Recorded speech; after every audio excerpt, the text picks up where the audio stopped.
noches y bienvenidos al cierre de Wall Street, un Wall Street que, por cierto, hoy intenta recuperar parte de lo vivido ayer en una jornada que se tomó de cierto reposo, sobre todo porque mucha gente empezó a meter el dedito en la posición de venta y porque muchos tenedores de bonos de repente empezaron a deshacer sus posiciones. Vamos a ver a lo largo del día de hoy, como vimos ayer al VIX, y rebotar, bueno, irse a un 7%. Tiene un 7%, o sea, había un cierto peligro, había un cierto miedo. En la tarde de ayer, hoy, igual que veíamos todo eso, hay como una cierta relajación. Incluso el petróleo se está moviendo hacia abajo, pero este se debe sobre todo a que Angola, mire que les hemos dicho muchas veces, hay tensión en la OPEP, Arabia Saudí quiere que Angola y Nigeria particularmente recorten la producción de barriles como ellos quieren, y desde Rusia, o Arabia Saudí le pedía a Rusia, oye, echa una mano. Tú te llevas particularmente bien con Nigeria y las relaciones diplomáticas tanto con ellos como con Angola son buenas. Bueno, pues hoy Angola ha decidido que lo mejor que puede hacer es irse de la OPEP. Y ya está. Y se va a dedicar a vender su petróleo y fuera. Que no quiere saber nada del cártel, del petróleo, así que deja la OPEP Plus. Lo cual no deja de ser curioso y vamos a ver las consecuencias. Pero lo que está claro es que dentro de la propia OPEP Plus hay miembros que piensan que no se puede recortar más porque ya no va a haber un beneficio. No ven que el petróleo vaya a subir mucho más por hacer un recorte mayor. Es decir, creen que hay una demanda que es la que es y que recortar más ya no lo va a llevar hasta ahí. Eso piensa Angola, ¿eh? Pero es verdad que también tiene una necesidad de capital diferente a Arabia. Ahora vamos a ir con ese asunto porque ha sido un golpe duro. Como lo ha sido el que ha dado China en las tierras raras. Acaba de prohibir la exportación de cualquier tecnología que permita procesar las tierras raras. Es decir, no prohíbe el envío de tierras raras en sí mismo, cosa que ya tiene a ciertos niveles vetado, sino que prohíbe el uso de la tecnología. ¿Por qué hace esto? Miren, a China y Europa particularmente, Estados Unidos de forma abierta, pero entre Estados Unidos y China hay esa guerra. Pero particularmente Europa, en consecución o siguiendo a parte de lo que está haciendo Estados Unidos, le viene tocando también la nariz en lo económico cuando le prohíbe ciertas cuestiones que están relacionadas precisamente con el uso de la tecnología.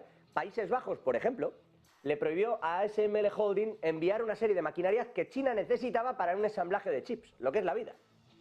China se ha buscado la vida y ahora devuelve la moneda. Y le dice, bueno, pues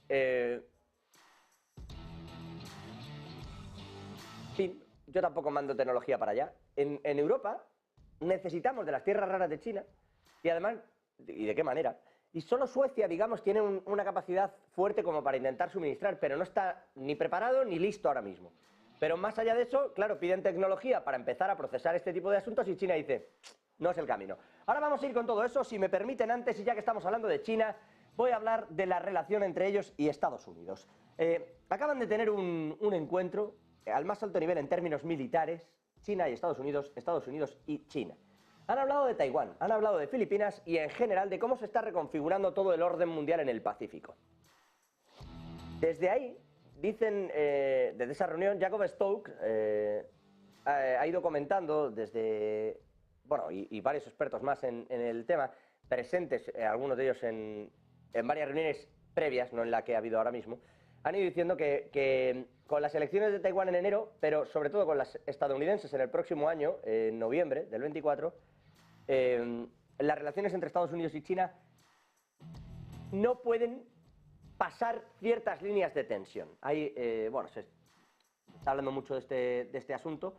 Por ejemplo, desde el Pentágono han dicho que es importante que trabajen juntos para gestionar responsablemente la competencia, evitar errores de cálculo y mantener unas líneas de comunicación abiertas y directas. Desde China se oponen a los controles estadounidenses a las exportaciones que registran a la tecnología punta china.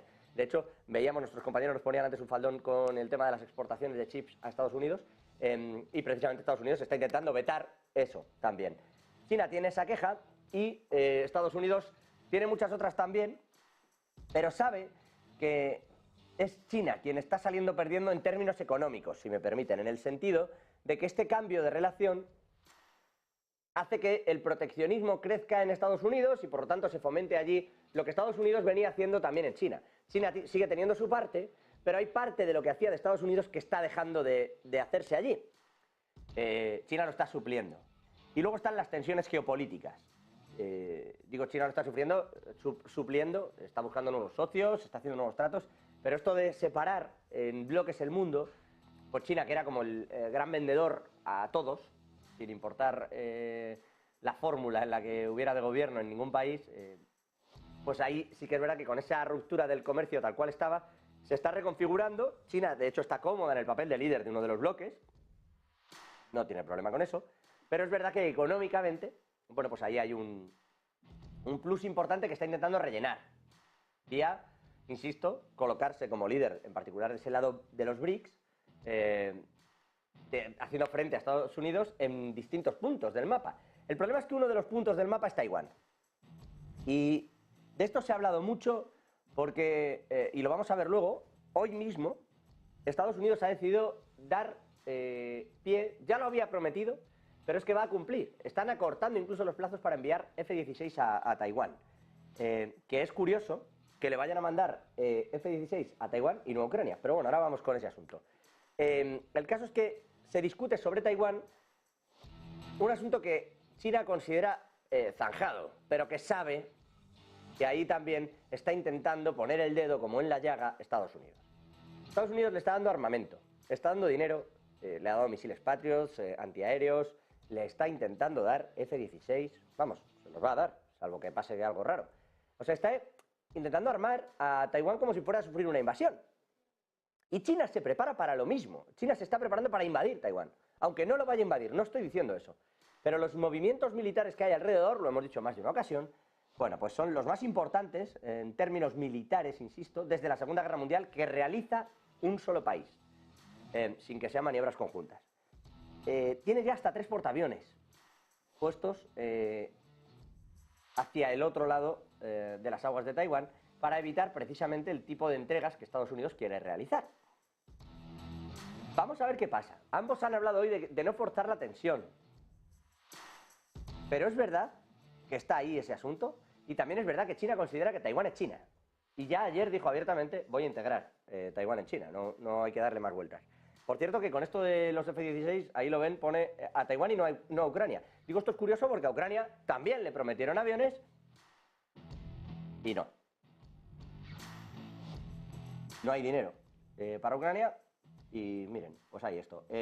Andrew Hunter, el subsecretario de Fuerza Aérea de Estados Unidos, ha dicho hoy que los aviones de combate prometidos a Taiwán que tiene una preocupación honda en que la entrega de los aviones prometidos a Taiwán pueda verse socavada por la expansión de las preocupaciones de seguridad regional en todo el mundo y que habría que hacer la entrega lo más pronto posible. Por eso digo que está intentando acortar plazos Estados Unidos, porque sabe que en un momento dado, si no, no los va a entregar, China no se lo va a permitir y el conflicto va a tener que elevarse mucho más y eso ya es harina de otro costal, eso no es Ucrania, con todos mis respetos, pero eso es ir directamente a un conflicto con China.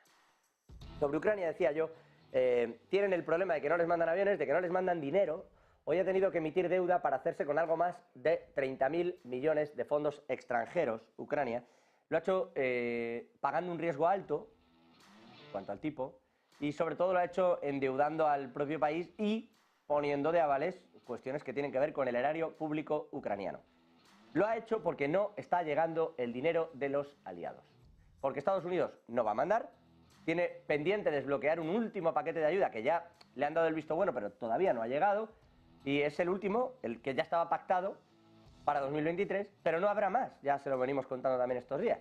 Y por las mismas, en Europa seguimos a vueltas con el problema con Hungría, o Hungría sigue a vueltas con el problema con Europa, depende del lado en el que quieran mirarlo. Ahora hablamos de ese asunto. El caso es que no llegan los 50.000 millones.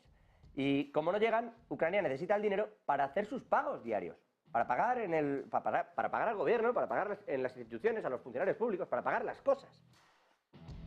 Insisto, ha emitido deuda a un coste altísimo. Y claro, ustedes dicen, si no llega el dinero, ¿entonces qué? Pues se han ofrecido a dar dinero las empresas estadounidenses, grandes casas estadounidenses que han dicho, yo pago la reconstrucción y yo me ofrezco a ser el plan B de Ucrania si necesita esa reconstrucción. Todo esto, insisto, mientras en realidad en Europa se sigue discutiendo con Víctor Orbán, con el presidente húngaro, que dice que él no está chantajeando a Europa, que él tiene claro que cumple con la legalidad, pero que el chantaje se lo está haciendo Europa a él. Que él está tratando de cumplir las medidas que le han exigido para que le desbloqueen la ayuda, que son algo más de 30.000 millones. Digo, una ayuda de los fondos de cohesión que habría que desbloquearle si cumple esas medidas a Hungría. Y dice, yo estoy cumpliendo esto, y a la vez expreso mi rechazo al respecto de lo que está ocurriendo con Ucrania. Y creo que nos estamos saltando la ley. Y la posición de Orbán no es que yo chantajeo a Europa con no desbloquear el dinero de Ucrania si no me dan el mío. Es que no es eso. Dice, yo ya trabajo en lo mío. Lo que dice Orbán es Europa quien me chantajea a mí. Y me dice que no me da el dinero si yo no desbloqueo los fondos, si yo no apruebo. Entonces, dice que eso es un chantaje que es un hecho, que no es que lo digan, que es que el chantaje es un hecho, y que no lo va a tolerar y que, por supuesto, no va a ceder. Y si me permiten, ahora sí, yendo a las claves económicas, que hay muchas, y mirando al mercado, lo primero es lo primero. Ya hay decreto histórico, el famoso deróguese, decretazo de desregulación de Javier Milei en Argentina. Para nuestro país, después de décadas de fracasos, empobrecimiento, decadencia y anomia, hoy comenzamos formalmente el camino de la reconstrucción. Desde que asumimos hace tan solo 8 días hábiles, hemos estado enfocados en intentar contener la enorme crisis que heredamos. Para eso, diseñamos un plan de estabilización de shock que comprende un programa de ajuste fiscal, una política cambiaria que sinceró el tipo de cambio al valor de mercado y una política monetaria que incluye el saneamiento del Banco Central. Estamos haciendo nuestro máximo esfuerzo para intentar disminuir los efectos trágicos de lo que puede ser la peor crisis de nuestra historia. Javier Milei, desde Argentina, sacando, dice, intentando paliar lo que puede ser la peor crisis de nuestra historia. Sí, están en ello. Y la crisis se va a profundizar. Lo ha dicho el propio Milei. Y lo han dicho todos sus ministros, lo ha dicho Sturzenegger, que está por allí, que es quien ha redactado, no esto, sino los más de 300 folios que había con este asunto. Lo ha dicho Luis Caputo, lo ha dicho todo el mundo, Patricia Bullrich, lo ha dicho todo el equipo de gobierno de Javier Milei. Se vienen curvas. Vienen curvas en Argentina. Eso sí, el día 11 de la presidencia del Ejecutivo de Milei, yo no sé cómo le saldrá el proyecto, pero tiene ya... Ayer tuvo una ola de protestas importantes, para mañana hay convocada otra, y hoy a quienes tenía allí eran los empleados de banca, montando también, bueno, como se diría allí, un buen quilombo, la verdad, todos con los puestos parados, etcétera, etcétera. En todo caso, el propio Javier Milei, por cierto, ha dicho que al respecto de este tipo de movimientos, que parece que es que los argentinos tengan el síndrome de Estocolmo, que se quejan de quien está intentando cambiar las cosas para volver a lo que tenían antes, que es lo que les ha llevado hasta aquí. Y entonces de repente protestas con el que te está intentando ayudar. Eso dice Javier Milei. No, pero bueno, esa ha sido la respuesta del nuevo presidente de Argentina, a las protestas que se dieron masivamente, bueno, masivamente, depende de a quién preguntes, pero masivamente se habla de un entorno de unas 10.000 personas mínimo protestando en esa plaza del Obelisco. Bueno, esto en Argentina. En Estados Unidos el dato, y con esto nos vamos a ir al mercado, a mirar también a Wall Street, el dato del día es el crecimiento del PIB en la revisión del tercer trimestre. En concreto, revisión que se hace a la baja del 5,2% que teníamos anteriormente. Mira qué bien, nos ponen nuestros compañeros además el gráfico. Se hace una revisión a la baja y no se crece un 5,2%, sino que se crece un 4,9% hasta septiembre.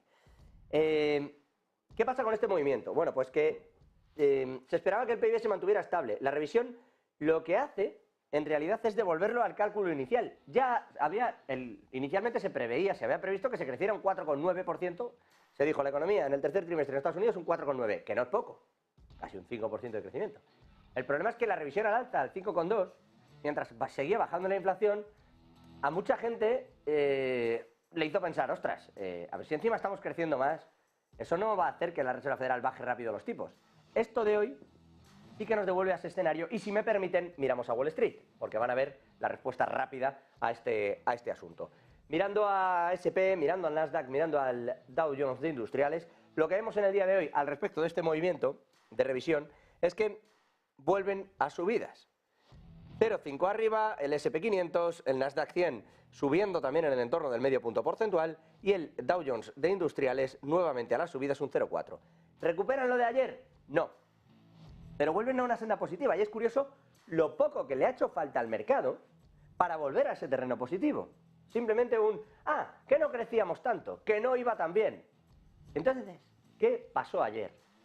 Ayer pasaron cosas raras en el mercado. Lo estuvimos aquí analizando con Javier Echeverri y con Juan Enrique Cadiñanos, pero hoy vamos a darle una vuelta de tuerca, no solo a lo que pasó ayer, sino a en qué punto está el mercado.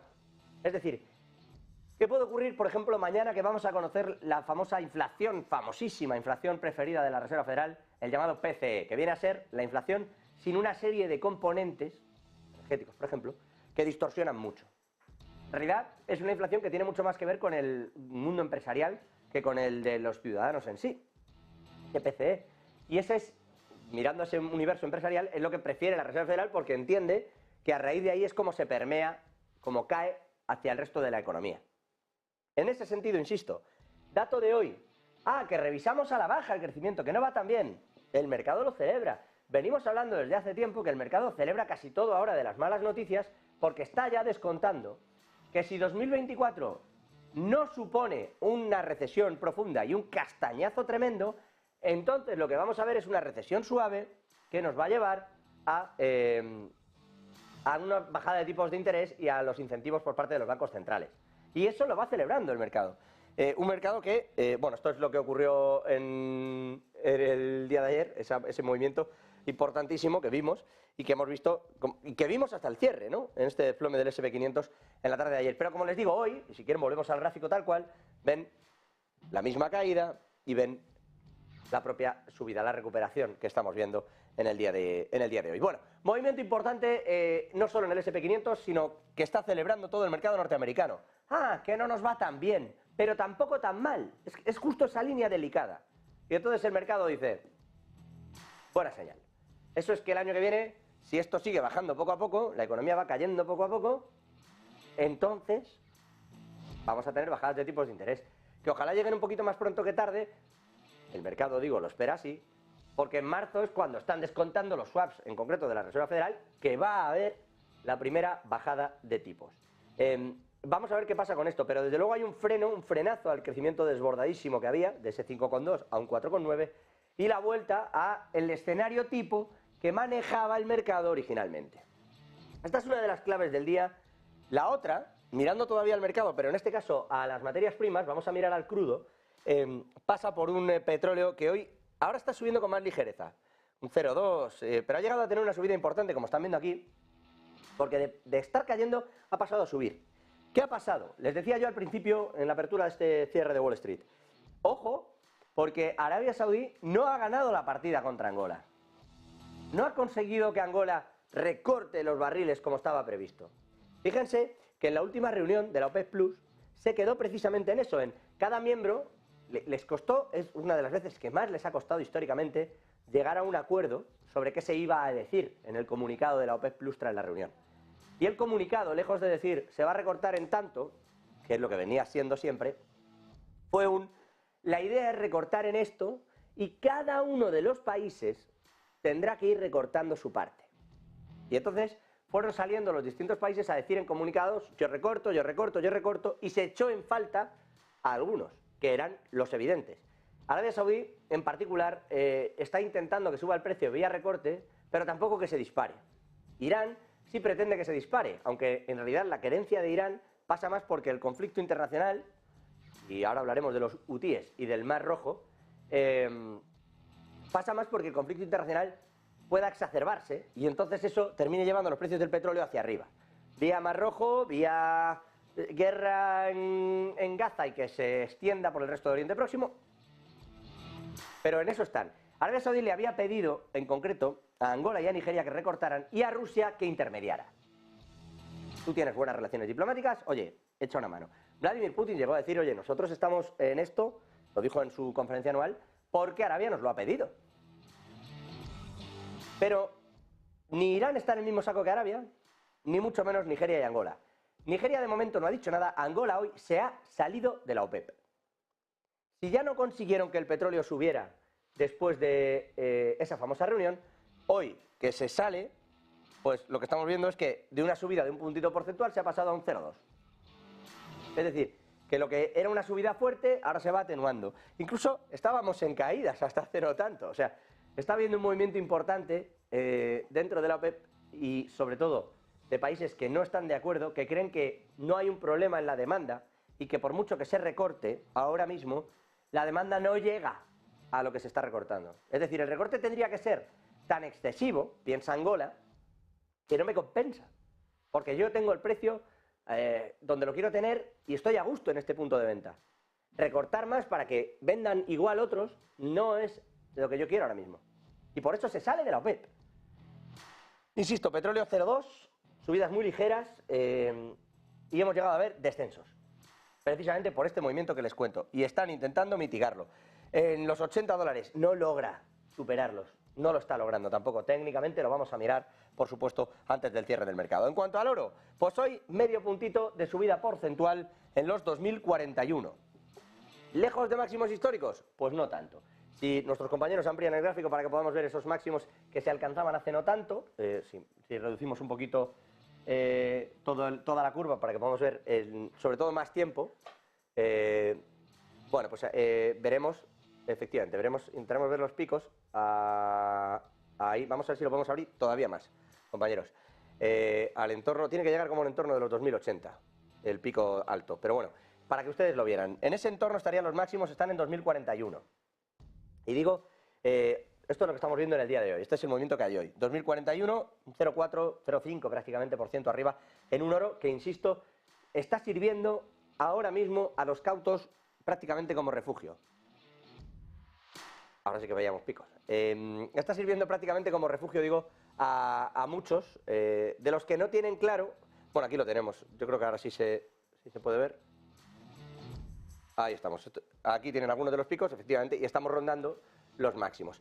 Que no estamos aquí en este máximo, que les decía yo, que está en el entorno de los 2100, sino que estamos en el $2041, 2037, 2041, depende de la orden de compra y venta. El movimiento, insisto, está sirviendo a la gente, a los cautos, para meterse ahí y esperar, porque como veíamos ayer, no hay tanta calma en el mercado como parece. Estamos muy arriba en el S&P, muy arriba en el Nasdaq, muy arriba en el Dow Jones, estamos demasiado arriba en el mercado, eso da mucho vértigo, y hay quien se sale, y quien se sale también motivado, bueno, pues por determinados movimientos de trading algorítmicos que hubo ayer, por dedazos desde el mercado de bonos, que también se explicó ayer, lo contamos aquí, pero más allá de esa explicación, insisto, hoy se vuelve a esa calma, que va bien, volvemos a subir. Cautela, que da mucho vértigo estar encima de toda la ola. Si me permiten, además, hay dos datos importantes en Estados Unidos que nos advierten de lo que está por venir. Y yo no sé si hay o no hay una burbuja, si es o no una crisis. Las tasas hipotecarias en Estados Unidos están ahora mismo con unos niveles de deuda rondando el récord. Ya pasó que el año pasado la tasa de mora, que se diría, es decir, lo que la banca o los prestatarios esperan que se impague, alcanzó el 5,85% a mediados de este año, bueno, julio, agosto. La mayor tasa en 22 años. Mirando un estándar quieto. Solo se disparó más en la crisis subprime. Pero yo les hablo de la tasa estándar de mora, no de la parte de la subprime, que se separó en dos tasas distintas. Pero una llevó a la otra. Es decir, esa tasa que estaba en el mayor punto desde hace 22 años está volviendo ahí, ahora mismo. Es decir, hay un riesgo de mora. Y además estamos en niveles récord de deuda de las tarjetas de crédito en Estados Unidos. Y este detalle es importante porque tras la COVID casi todo se paga así. Lo que quiere decir que por ahí puede haber un incremento del uso, pero que se incremente la deuda es problemático, porque podría no pagarse. De hecho, se teme que alrededor del 8%, según algunos estudios, no se pague. ¿Qué pasa si esas dos cosas se juntan? Pues que hay que añadirle ya en la tercera pata para tener toda la ecuación, que es que los bancos, para eludir ciertos controles, en vez de prestar el dinero directamente en Estados Unidos, atentos a esto, en vez de decir, Michael necesita una hipoteca, vamos a ver qué quiere Michael, le concedo la hipoteca y luego el producto se lo coloco a unos inversores, que lo han hecho, esto se ha hecho toda la vida, es decir, chicos, Michael va a pagar $1000 al mes, si me dais N, os coloco ese producto y vosotros vais recibiendo un porcentaje mensual a cambio de otro dinero, los productos derivados. Bien, soportados por la hipoteca de Michael. El problema es que ahora le pusieron una regulación a eso para que el banco tuviera que provisionar una serie de capitales y hacer una serie de esfuerzos, y además el banco pierde mucho tiempo entre que consigue llegar al acuerdo con el cliente y luego va a colocar el producto. Así que los bancos crearon una serie de ramas de entidades de crédito financiero que lo que hacían era captar primero al cliente final. Le explicaban, al inversor, perdónenme, le explicaban, vamos a ir a por un cliente tipo que es este y vamos a conseguir 350 hipotecas. Así que les pedimos este dinero y les daremos esta rentabilidad. Y eso el banco lo hacía antes de colocar la hipoteca. ¿Cuál es el riesgo ahora? Que muchas de esas hipotecas vuelvan a impagarse, que estén entre eso y la tarjeta de crédito, entre qué pago y qué hago, y que tú hayas adjudicado una serie de ventas previas que ahora no vas a cumplir. Y lo que es peor, como lo has hecho con entidades que están fuera de la entidad bancaria, espero estarme explicando bien, el problema de eso está en que ahora no tiene la misma responsabilidad ese de ahí, porque ese de ahí no está prestando como tal el dinero, sino haciendo una operación con inversores. No es un banco. No tiene la misma provisión ni lo hace igual. Y por ahí dicen algunas casas de análisis que cuidado porque puede haber un problema gordo. Porque los bancos, dicen, van a intentar encontrar una manera de ganar comisiones sin tener que prestar su propio dinero, porque están cogiendo el de inversores, que de repente podrían no ver ni el retorno ni el dinero. Con el banco por en medio, sin tener que haber hecho provisiones y sin tener que haber puesto un duro. Y eso puede ser un problemón importante. Y si me permiten, dos asuntos para terminar, en clave internacional y ligados al comercio. Uno, se lo contaba yo al principio, China ha prohibido la exportación de tecnologías desde su país hacia afuera que permitan el procesamiento de tierras raras. Esto va a hacer particularmente daño a Europa y a la tecnología europea. ¿Por qué pasa esto? ¿Por qué estamos viendo este movimiento? China ha visto cómo Europa le pone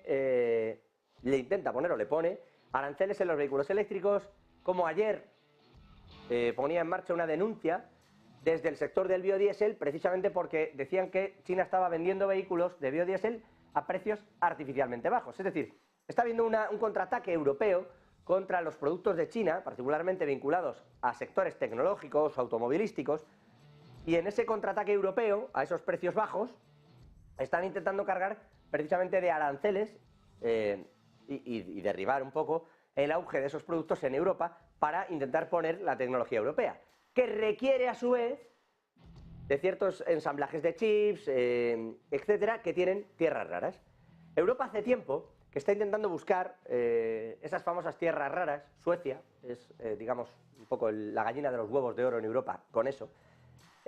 Y hace tiempo que lo está intentando buscar para salirse de la exportación, es decir, no tener, bueno, de la importación en este caso, para no tener que ir a China precisamente o a otros tantos países a coger esas tierras raras, ¿no? Pero incluso con Estados Unidos se tienen esos acuerdos. ¿Qué hace China? ¿Dónde puede hacer daño? ¿Qué queréis? ¿Procesarlas? Bueno, pues como vosotros me estáis fastidiando a mí, yo ahora os dejo de vender la tecnología que necesitáis para procesar todas esas tierras raras y convertirlas en los instrumentos de vuestra tecnología.